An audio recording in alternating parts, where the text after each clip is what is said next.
Now, listeners, we're joined by Lee McCormick, who is one of three co-founders of the grassroots Gran Fondo, a very special cycling event that was founded in 2019.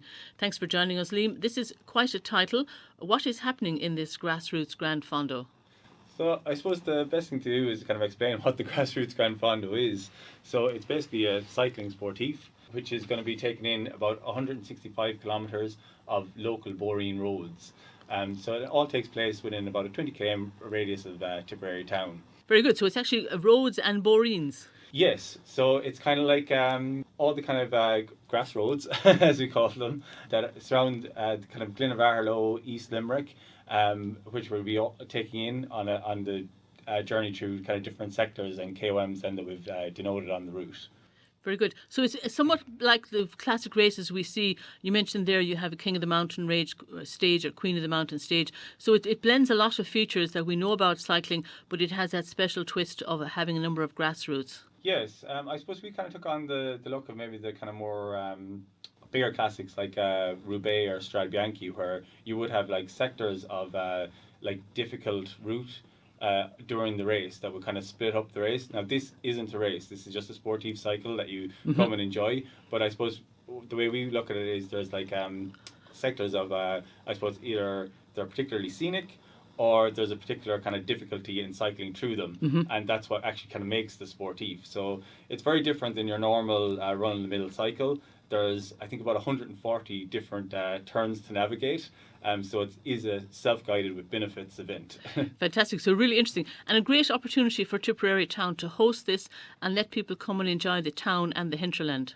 Yeah, I think so. We were very lucky in I suppose 2020 that we were able to get this off the ground. So during the pandemic last year, we were probably one of only a handful of actually sportifs that got to run. And which that led to was kind of a bit of a national interest in it. So this year what we've found is a lot of our entries now are coming from Dublin, Cork, Galway, because they've heard about it through their clubs. So like hopefully that will bring in people into the town, and we're kind of encouraging people that we do it for free. It's free to register for it. So what we encourage is people to make a weekend of it. Come into the town, stay the night, buy some food along the way, have a meal afterwards. It's a fantastic setting for a cyclist, I think. Yes, definitely. I suppose when we first kind of created the event in 2019, we were just kind of going on our own training spins. We were always taking in these little boreen roads. I think myself and one of the organisers, Simon, had a bit of a competition to see who knew the more boreens, like who knew which road led where. And just from that, we just decided, you know what, there's nothing like this in Ireland at the moment. So let's organise it. So we kind of done what we call a micro event. So 12 of us ended up in 2019 tearing off on a bit of an adventure. And from that, we decided, okay, let's give it a go. And the 2020 event happened, and we got, I think, about 130 people there for last year. So fantastic. And I think that could grow. Absolutely, for cyclists it must be really appealing because you have a distance, you have a variety of surfaces, and there's a structure around the event and a cycling village at the end, and I think you're going to have a little bit of mechanical support and service available if people need it. So I think for cyclists it must really be a very attractive looking event. Yeah, we kind of coined the phrase self-guided with benefits, which would be kind of, I suppose, a gravel term in the USA for where you'd be handed a GPX file and have at it at your gravel route, but there would be a Jeep behind you or something that would, like, if you had a mechanical or a puncture, and, that's what we kind of offer. We also have a food stop along the way. We go a little bit further. We put up signs and demarcations as well of where the turns are and what route you should follow. So people actually be familiar. They'll start seeing GRGF pop up around the place. So yeah, that's us. It's fantastic. That's where the cycle's going. So overall, the route you have is 165 kilometres, and that has varying route with some climbs and different surfaces. Do you make any recommendation as to the type of bike? I saw a lot of discussion on this. There doesn't seem to be an answer. No. This is like the frequently asked question. For me, I use a road bike with 25mm tires. That's because I have a road bike and it has 25mm tires on it. Okay. But I do enjoy during the winter taking out my cyclocross bike and doing these kind of roads as well.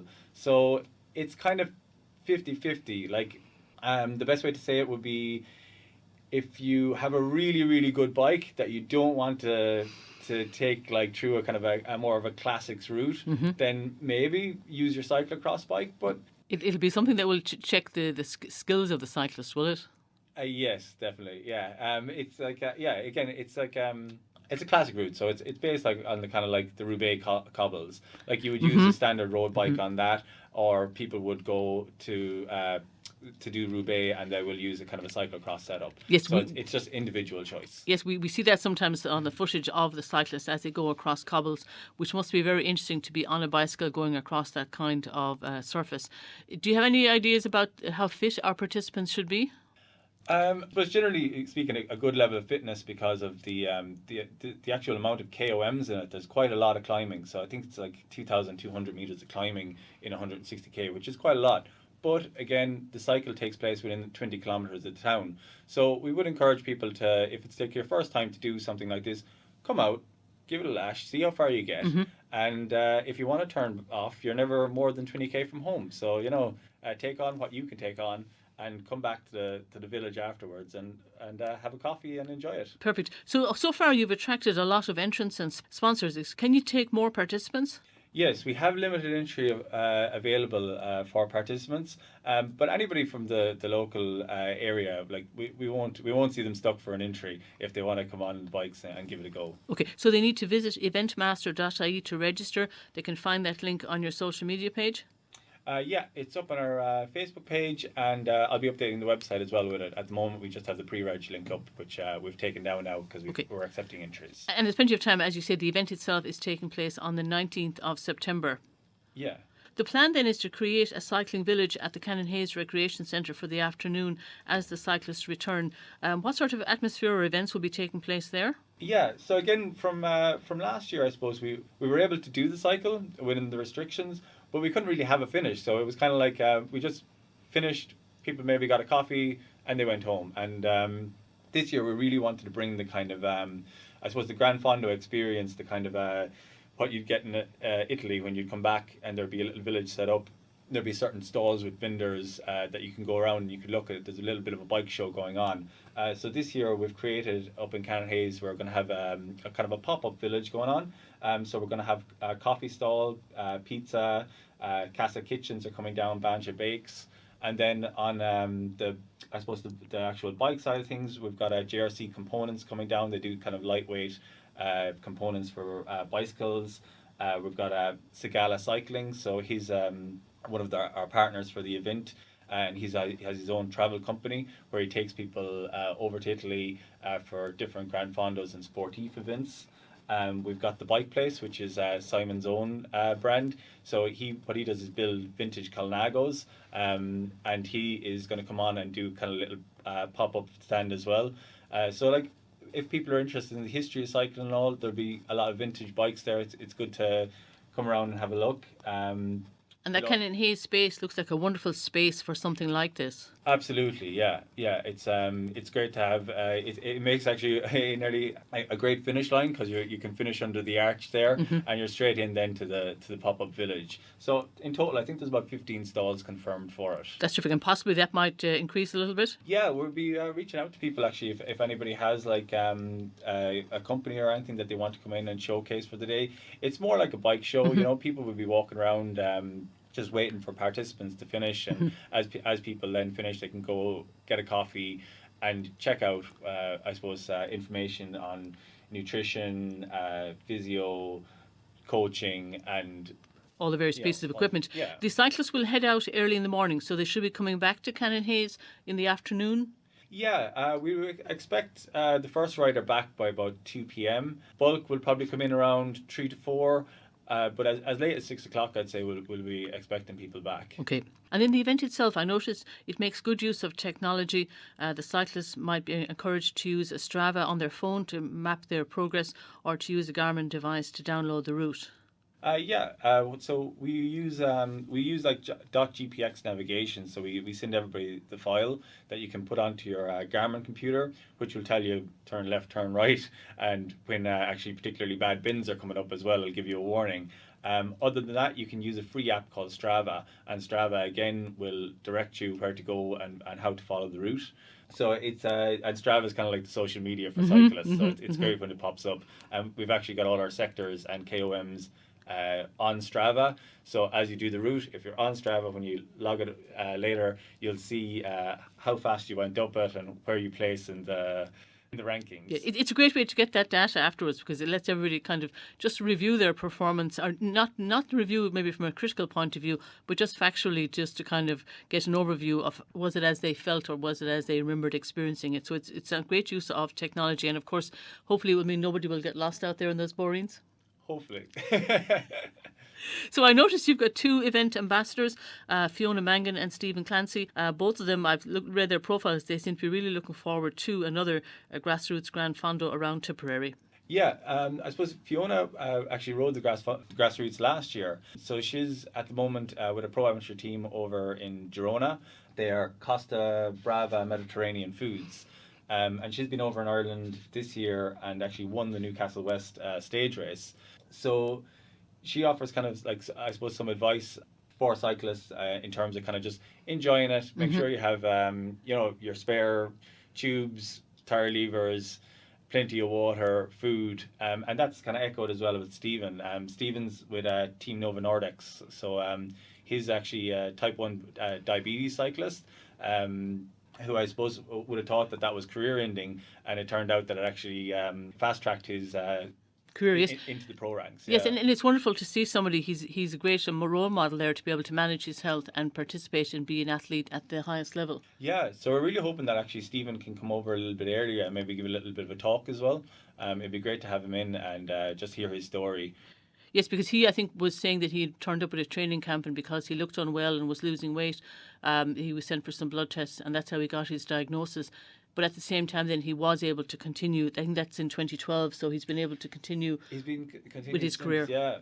Fiona scares me a little bit, I'll be honest. She gave up doing triathlons to take up this kind of cycling, so that makes me a little bit nervous. I'm in awe of these people and what they can do. It really is fantastic, and it's wonderful to see people optimise their experience. And this sounds like a lovely event because, as you say, it's a sportive style. It's not a race, so people can go out and they've got the Strava to give them some data and feedback. It really looks like a terrific event. So for the wider community, if people are not participating, can they support your event? Definitely, yeah. Would encourage people to, well, if it's passing up the road, come out, give it a cheer, let people know that they're welcome, and come into the finish line afterwards. You know, there's going to be coffee and food stands, and there's going to be all the information that you might need if you want to get into cycling. So that's part of the village as well, like to actually, show people different bikes you can get, training tips, all that, and just cheer people on and have a good day. Yes, we keep hearing that all of the facilities are going to be much improved in the future for cycling, and that people will feel, you know what, I can cycle to school, I can cycle to work, or something like this where you're completely travelling to somewhere like Tipperary and really getting a chance to go out and enjoy the scenery and the countryside and have a social aspect to cycling. So it's a lovely blend of an event.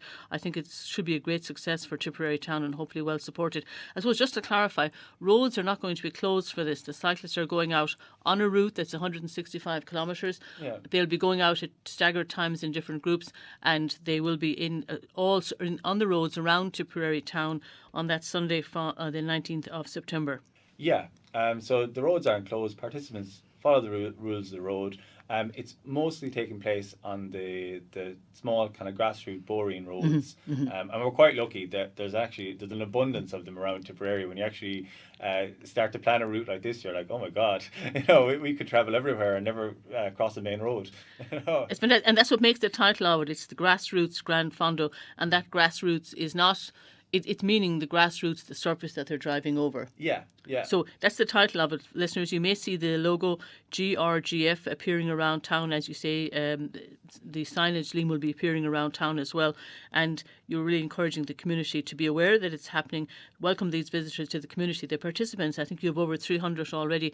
They don't pay an entry fee, but the idea is that they would come and be visitors and guests in our community for that weekend, perhaps, which is an economic benefit to the community as well. So it's taking place on the 19th of September, which is, of course, is an ideal time. That's just the end of Bike Week, and our listeners could find more details on your website, grassrootsgranfondo.ie, and then, of course, you're also available on Facebook and Instagram. Yeah, that's very correct. good. And for Bike Week, will you be doing anything additional? Yeah, we're currently planning to maybe give a bit of a talk anyway and meet up with our event ambassadors and maybe talk through people through the grassroots as well. We might see about doing a little bit of a spin, but we'll see. Oh, very good. But A little bit you've of a gotten, teaser. yes, fantastic. And Tipperary County Council really gave you great support and encouragement to. Actually, yeah, a big thanks to the Tipperary County Council. Yeah, they definitely came on board with us, helping us out. I think looking at the scenery around here in the Glen of Arlo area and looking at the route, you are going to go through the Glen, are you? Yeah, we're going to spend the first part of the cycle is going to be mainly we're going to take in the water tanks hill. I know you're familiar with that one. Yes. So we're going to go up the water tanks hill and then up Christ the King. So we'll just have a little stop off at the Glen, and then we're back out up down into Mount Bruce, and we start our trekking around the grass roads then on into Galbally, Ballalanders, back into I think it's Anglesborough, Cullen, and then around to the Glen. Fantastic. It really does sound it, but for the cyclists, what a beautiful trip to make.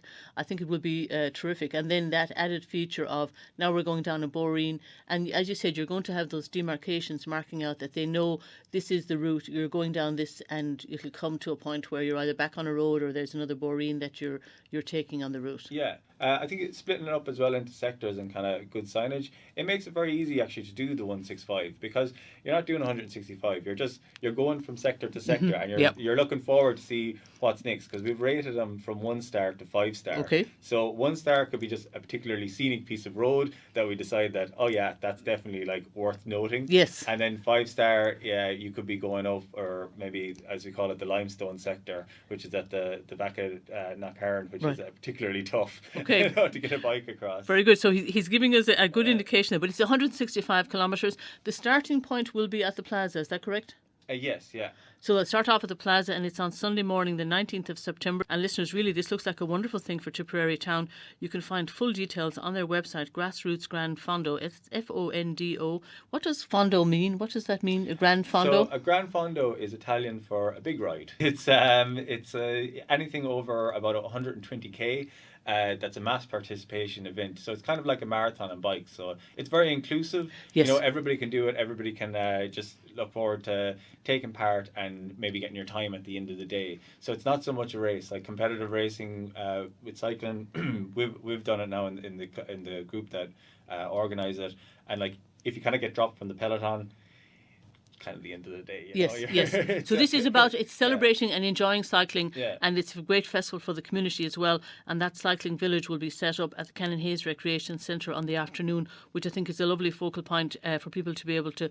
It's the finish line, but also then people can come and visit that festival village with both food and cycling and nutrition, health, wellness, physio, other information and supports available there, and bicycles and equipment. And we're really actually happy as well that Canon Hayes came on board to support that.